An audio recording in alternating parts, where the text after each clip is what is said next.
welcome you on behalf of the Rancho Bernardo Historical Society to our museum.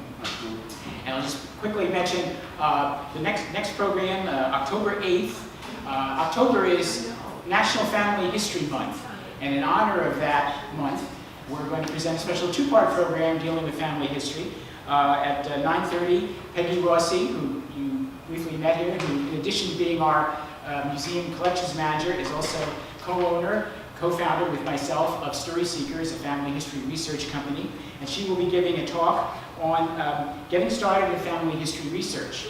And following her talk at 11 o'clock, Susan Hill of Photo Darkroom will be giving a talk about how to save and take care of old photographs. So I think this should be a very interesting program, and I invite you all to check our website for further information. Now today's speaker is Mary Shepardson, speaking on the bounty of Poway agriculture. We're very proud to have her here. She is the Vice President of the Poway Historical and Memorial Society, and she writes a regular column on Poway history for the Pomerado Group newspapers, and she served for a time as mayor of Poway. So she's been involved both in making Poway history as well as preserving it, and we're quite happy to welcome her, and I ask you all to welcome Mary Shepardson. I was a weird child. We came here in 1949 when I was 3 years old. From an early age, I was interested in Poway history. My parents were, my brother could not care less. But started looking back at things that I did back in the day. So anyway, Poway, for most of its early history, was defined by its agriculture. And this is an example. This was from the late 20s, when it was kind of to speak. These were some of the many samples of produce that the Poway Farm Bureau had for their exhibit at an exhibition in Melville Park. They did this every year, and it was a big deal. These are names of the farmers from whom they come. We can read all of them but one, which is something across it, and most of them are names that were significant in history. Okay. Let's see. Is this going to work? I don't do it. It's these. It wasn't working, so it wasn't. Okay, now it is. Okay. Poway and Rancho Bernardo are sort of the non-identical twins. Rancho Bernardo, as you probably know, was defined by Rancho San Bernardo. And Poway is not. This is from the book here, Illustrated History of Southern California, including Poway. This is the brand of the San Diego Mission, and just closest I could come to a picture. During Spanish and Mexican times, Poway was referred to as a resort of the herds of the Padres. They had cattle out here. The Native Americans tended them. We have some birth certificates going back to the 1930s of people who were born here during this.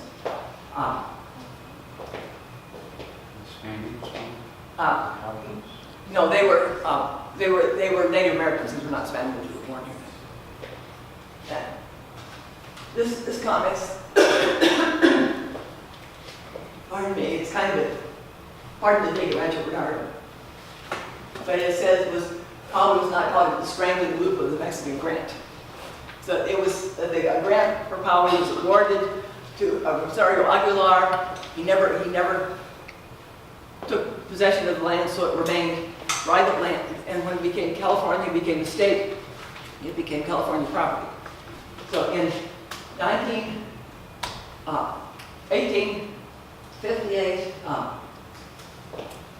Mr. Crosthwaite, who was not an American, he was an Irishman, who had come to San Diego and jumped ship and wound up being here. He was involved in the wars, and he came to Poway at one point. He purchased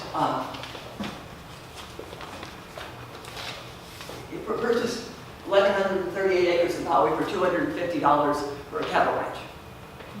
Due to a number of things, including drought, he soon left. He went to Old Town. He was prominent there. He later moved to Rosarito. He has family now on both sides of the border. Rosarito, yeah. And one of his great-granddaughters was the partner of a friend of mine from high school. And so it's quite a thing. So we have at the museum adobe blocks from his house that was taken out in the 1990s when they built Creekside Plaza. And some of them were given to our late former Mayor Bob Emery. His wife gave one of them to me, and I gave it to the granddaughter of Mr. Crossway, who was really excited to have it. He married a woman from a prominent Spanish-Mexican family when he got here, so he wound up being totally bicultural, as is his family today. They go back and forth across the border. In Old Town, or? He was in Old Town at one point. Yeah. But then he went through it, and he was, all the details are not on the top of my head here, but he had elected positions in San Diego that was very prominent. So he touched Poway very briefly, but he set us on the route that we would take. These are pictures this is from 1883, similar period. These were Poway's agricultural routes. These pictures are down in the south end of Poway, beyond where Big Stone is. And it talks, and I will leave a file here if you want to print these out and look at them closer. I'm also going to post them eventually on our Facebook page. But there were many kinds of produce grown here, many kinds of trees. They grew vineyards, but at that time there was no interest in the wine industry here.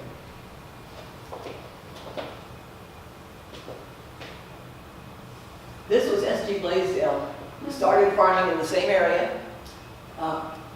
He had 4,000 grapevines, about half of them were muscats. One of his distinguishing things is he is the man who brought Kate Sessions to San Diego. They came down, and he started a nursery.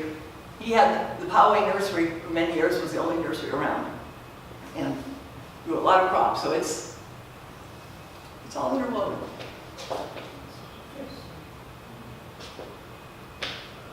And this was Orlando Chapin's ranch.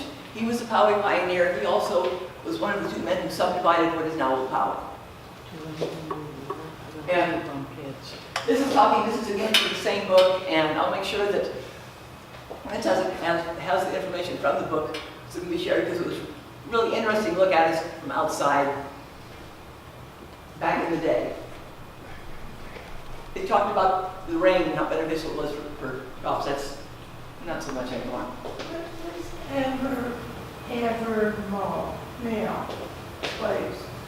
What's what? In the second sentence there. I don't know. That's one name we've never come across.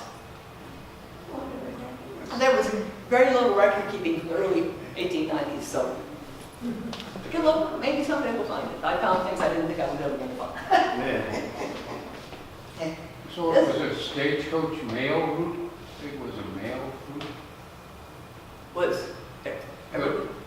The original route of that? The San Diego Escondido stage, which went through Poway, served many purposes, primarily taking people, but it also took the mail. And it came through every day but Sunday in both directions. Oh. And it stopped, Poway was the halfway stop on it. So, anyway, as I said, water has long been always an issue with agriculture. And these are just some examples of water in the early days. This one you can tell, or he'll get a better picture. There are power lines in the background, so that's not early. But that was the windmill with the accompanying water tank, which made things much easier if you had to irrigate. This was a stone cistern that appears to have been built by one of the Fletchers, who built Fletcher Hills and built all the reservoirs in the county. They owned land in southwest Poway. My father was a good friend of Colonel Ed Fletcher. We wound up buying the property where our house was from them, down fairly close there. There's a Fletcher Cove also. Yes, there's the Fletcher Cove. The Fletchers had a hole in Del Mar, where there are the houses along the beach. There was a whole row of two-story houses that were Fletcher family houses at one point. Most of them have been seriously remodeled, but some you can still see the original. Oh. Of the many crops Poway grew, peaches were the most famous. And this was Lewis Kent, the Kent family, one of the most prominent agriculture families in Poway. Lewis Kent delivered the peaches to San Diego at this rate. Locally they would be eaten fresh, but because transportation, they had to be dried from most places they shipped them to.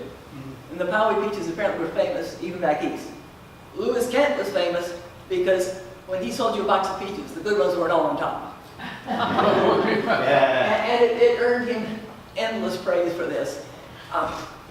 Not totally sure why the peaches all went away. Drought may have been part of it. What I heard growing up was that one of the floods, probably 1916 or 1926 or later one, the soil got so saturated there were nematodes. It was,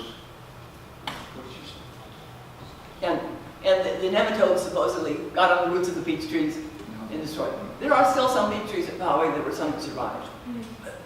But Poway was almost synonymous with peaches in the latter part of the 19th century and the early 20th century. This is looking at some of the other crops. This was the latest modern device. That was John Lawson's gas-powered baling machine. This was threshing for grain, and that's just a group of workers taking a break at the harvest. One more. What? Okay. Marcos, look at this corn. I'm pretty sure it was field corn, but that's impressive. oh my God. Yeah. And I think this is somebody's head sticking out of a barley field. Both of these would be along the Midland Road area near Old Poway, where Rattlesnake Creek went by, the water table would have been high, because these would have been dry farm crops. And as you can see, they were very impressive. Was crops of corn. Okay, table grapes were grown pretty much all over Poway. This was the Tassel's farm. When I was a child, we rented the house on that property for a while, and I remember walking through the grapevines on the way to go to Midland School, which was then Pomeranian School. These, I'm trying to read this. This was in the Twin Peaks Road area. The Kents, the people, the beach people also in the grapes. And that farm, you said your family lived on, who were the owners prior to that? The what? The farm that you said your family... Oh, it belonged, we were renting it from the Tassels. Oh, And Tassels. Mr. Tassel had come here from England in 1910, and he had grapes among other crops. His second wife was Big Tassel, later Big Michaels, who was very well known in Poway. She was my first grade teacher. She taught art. She was just a famous local character. Is the house still standing? No, long gone. You'll see the name Victoria Estates Lane. Her subsequent husband named his subdivision after her. There's also a Tassel Road, too. Yeah, and Tassel Road is misspelled. Always has been. The sign says Tassel, and I thought, idiots would put that up misspelled. No, if you look on the map, there are no addresses on the sides of houses. But there's a Tassel Road. It's named after one of the water district directors. They named after him. What should the spelling be? C-A-S-T? No, Tassel. Oh. They spelled it with one L. C-A-S? Tassel. Tassel, T as in Tom. Oh. And we had wine too. Wasn't just here. This was the Valley's branch out on Garden Road, sort of beyond the end of Poway Road. And they, like the Reedsos, were ready when Prohibition was repealed in 1933. These pictures were, this was 36 or 37. And I printed out this label, and we have it on a bottle at the museum, but I'm pretty sure that would be on a gallon bottle. As you know, we were not talking gourmet wine. But they were there for a long time. They were drinking on my birthday. Yeah.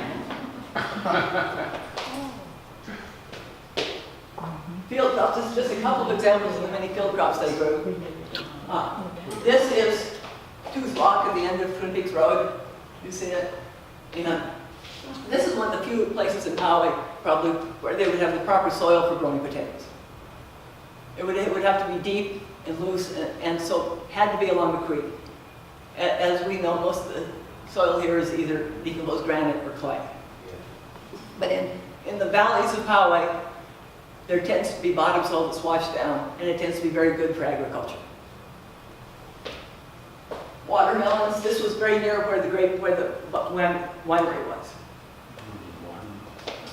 And those are and as I said, the melons would be taken to San Diego and then sent to Los Angeles. And I know they had seeds, but those are mighty fine-looking watermelons. Okay, dairy farming from the early days played a role in Poway. The Powers dairy was the longest dairy there. Mrs. Powers, who was Grandma Powers when I was growing up, was the daughter of Lewis Hillary, Poway's first doctor. And I think there are still some descendants in Poway. But they had the dairy, and this was groundbreaking in probably the very late 50s, early 60s, when they opened Poway Dairy Cash and Carry. Before that, as you may recall, we got our milk delivered to us. Even when we lived in remote places, Poway was nobody around. It came delivered milk to us. This was in 1913, and this is Mrs. Flint with their international truck. The back of it, which you can't really see here, had cream cans in it. The farmers would probably feed the milk to the pigs or whatever. The cream would be put in the cans and taken to San Diego. This was before refrigeration. And we have one of those cans in the museum. In the late 1960s, Mrs. Porter, who had the antique store where Old Poway is now, gave it to the Chamber of Commerce for an auction. And I bought it in a bidding war with the auctioneer's wife. And donated it to the museum. So it is sitting there. There are huge steel cans. Right. No, these are the cream cans. The milk cans are like this, the cream cans are like that. The cream can's only about that tall. Is there one back there? Is that the one you saw? It's right on the back of the desk. That's a milk can. That's a milk can. That's a milk can. The cream cans are much smaller than that. And we know it's Archie Flint's cream can because he has a brass plate on it with his name. So that is, it's pretty cool to have something. We have the picture with the can in it, and we have the can. And we know where it came from. So that's one of the things we're really lucky to have. After the Powers, most of the dairy farmers in Poway were Dutch. And they came in the early 1940s. I remember when we were living in High Valley in 1949, they came up this dirt road to deliver our milk. The young family, they were very hardworking and successful. The more money they made, the more the relatives they brought over. If you remember Hollandia Dairy in San Marcos, that was from the people of Poway. And this was off Pomeroy Road, north of Poway Road.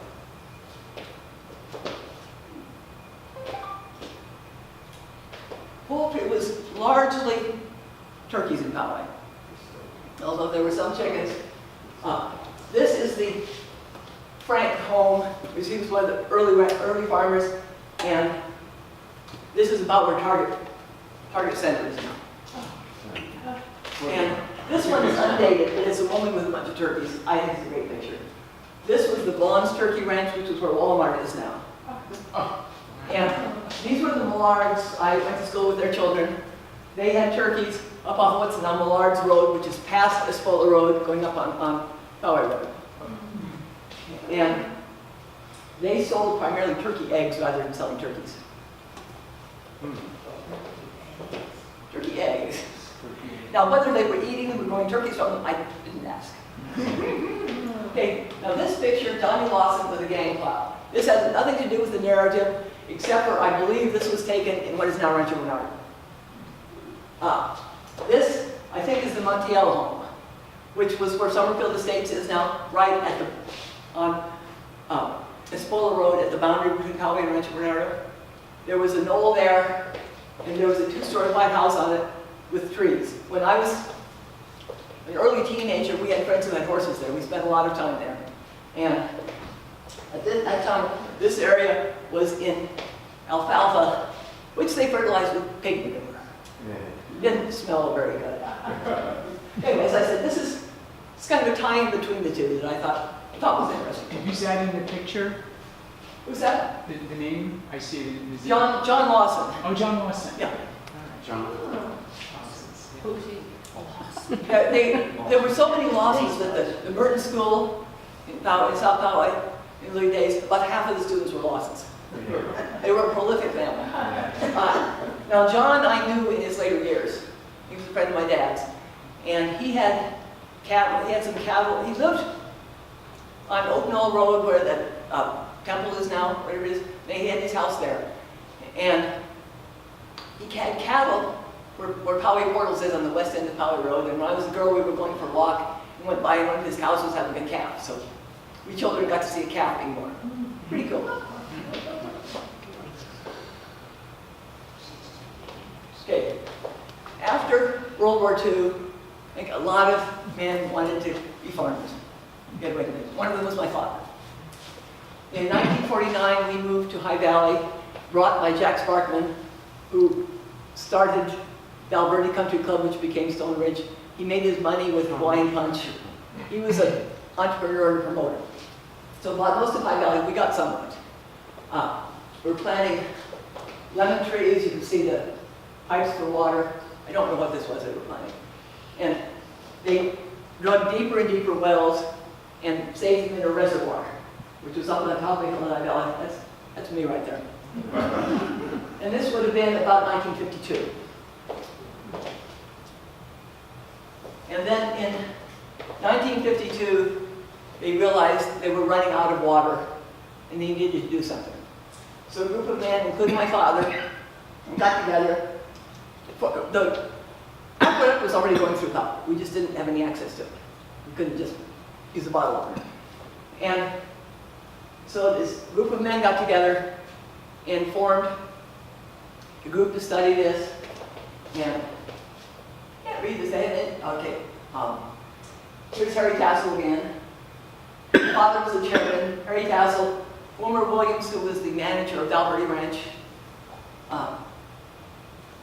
And they got together and did this. And the citizens voted to have a water district 210 to 32. More amazingly, they approved a bond issue for $600,000, which was more than the entire assessed value of Poway at the time. Yeah. This is a leap of faith. When water finally arrived, and it had happened, no environmental impact reports or anything, they approved this 1952, 1954, we had water. And this was the water holiday, which was in a eucalyptus grove north of where Target Center is now. And just about everybody turned out. We had speeches, we had a barbecue. It was called the water holiday. Kids thought it meant we didn't have to take a bath. Yeah. But it was a big deal. For years, they would have the water holiday every fall on the anniversary of this. They later called it the Water Festival or something. Yes, Where were they drawing water from?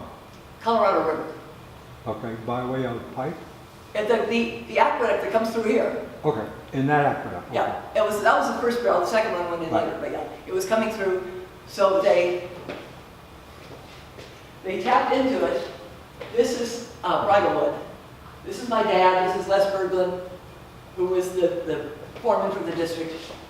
And they're getting first water. Their first office was in a little building on what was in the Whitten Ranch, which used to be considered part of Bernardo and was near the site of the original Bernardo School. Everything, even though it wasn't Rancho Bernardo, everything east towards like Poway was considered Bernardo at one point. Yeah, I remember that, and Mary, I remember Poway, Mary, Mary, in her book, and she makes it, when she mentioned how about the first Bernardo school. Or They lived where the Target Center was. Yeah. The Bernardo School was near Lake Poway Road. Yeah. She, as a child, walked to school. They passed only one other child who was going to school with them on that entire route. Is that where Lake Hodges is now? No, Lake Poway. Oh, Lake Poway. Yeah. Oh, Yeah. high country. Yeah. Okay, this was our newspaper, Poway Weekly, in 1954. This announces proudly that the $600, $1,000 bonds were issued after being sold by the secretary, signed by the secretary of the district. Then this notes that High Valley, where I showed you the earlier pictures, was receiving water directly from the aqueduct. That they were faced with the shortage of water and the loss of 160 acres of avocado trees. This is the kind of desperation that brought the water. And this notes that Rancho Valverde, which was basically everything north of Rancho Bernardo on the south side of the Spola Road, which was the people purchased in 1948, and then they sold part of it to Howard Smiths, of Pacific Iron and Steel, who did Green Valley. And they reported him as being Henry Smith instead of Howard Smith, same guy. And he would put in 400 acres in avocados, and this would become the largest avocado grove, I think, in the United States, certainly in California. Is that the one that we see from Poway Park, that big patch of green that's avocado ranch? No, you would see it if you go east on the Spola Road. There's the Green Valley subdivision. It was on the hill behind there. We'll go a little bit more into that later. This was such a big, and Poway was the first dry community to get direct access to the Colorado River water. So this was a huge thing. And this was a magazine called Tidal Topics. These are a few pages from an issue in 1955 that was devoted to Poway, the new oasis. This was the first water tank, which was up on the hill above where the water holiday was held. And this is just showing, imagine getting to use rainward sprinklers. Another beef cattle, I think that was also on Whitten Ranch, although it was not identified. Field crops, fruits. This is just showing the changes that were happening in Poway. Was there need for water treatment centers? That never occurred to anybody then. Never did. I would say that the Colorado River water was very hard, Yeah. but I don't think it had a lot of microbes in it, probably because it was so hard. My folks didn't make it through. Okay, this was an early lemon grove. This was in Valverde. You can see they had avocados and many kinds of citrus. If you look, these were the avocados. Through here would have been the citrus, and here's Rancho Bernardo. So that was shown in 1959. Howard Smith's, not long after he started planting, started developing. You see the avocado trees in the yard of this house at Martin Coit and Acorn Patch. That was our house. And it had avocado trees all around it. My father, who loved being an orchardist, was in hog heaven. And so basically, the bringing water was a boon to Poway agriculture. It was also the end of Poway agriculture. As the land became more valuable as home sites than it was for crops. So this, I particularly like this one. In 1956, the Brunsma Dairy was sold to out-of-town developers. It was where, if you are familiar with South Poway, it's where Matati Road comes off of Poway Road shortly before you get to Big Stone. So they sold this, and it was developed into a number of different projects, including Tustin Hills Ranchos, which was not in Tustin, it was not on a hill, and did not have horses. But they sold them. This was the Vaughn's Turkey Ranch. This is approximately the same view today. It's the Vaughn's Shopping Center. Behind it is Walmart. The Walmart was probably about where the actual turkey ranch was. Wally Road. Wally Road. Wally Road, yeah. And this was an aerial view looking from the east end of Garden Road in 1945. This is a view of a similar view today. So basically, that is Poway's. Poway's almost exactly 100 years from when Crossway bought his first cattle ranch until late 1950s. It was 100 years of agricultural Poway. So that was essentially the first 2/3 of Poway. Now we're in the third ones. So be happy to answer any questions. And if I can do a couple of commercials. We are having an exhibit in the Poway Historical Society Museum through fall of agriculture in Poway. So there are a lot of agricultural implements and stuff. They're closed tomorrow, but they're open Saturdays from 10 to 2 and Sundays from 11 to 2. Second commercial. Second commercial. Yeah.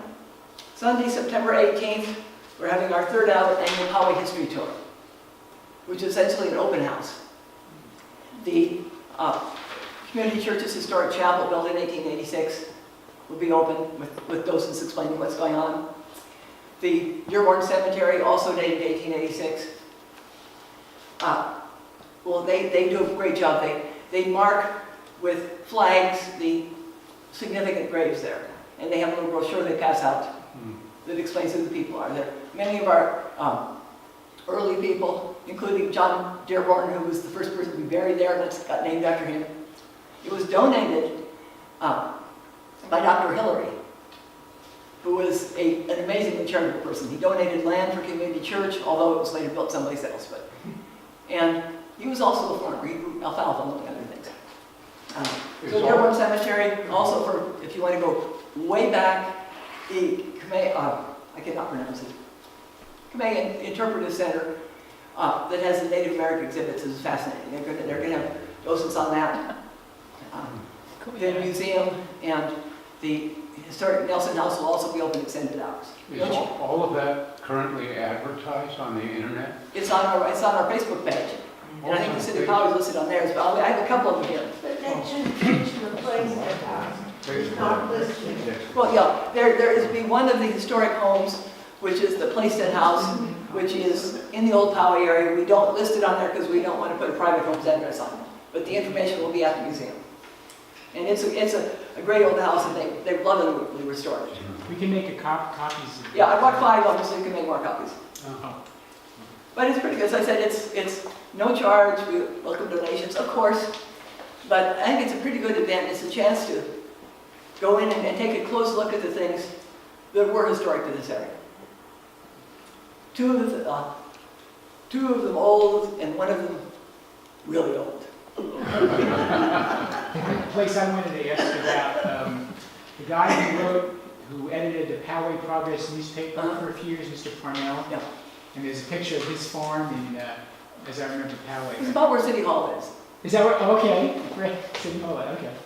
I just wondered about that. Yeah, it's my 5th grade teacher lived in that house for a number of years. Oh. And eventually, when they went to tear it down, the walls were full of honeycombs. Really? Oh my goodness. Lots of bees. Well, thank you very much for your. Thank you.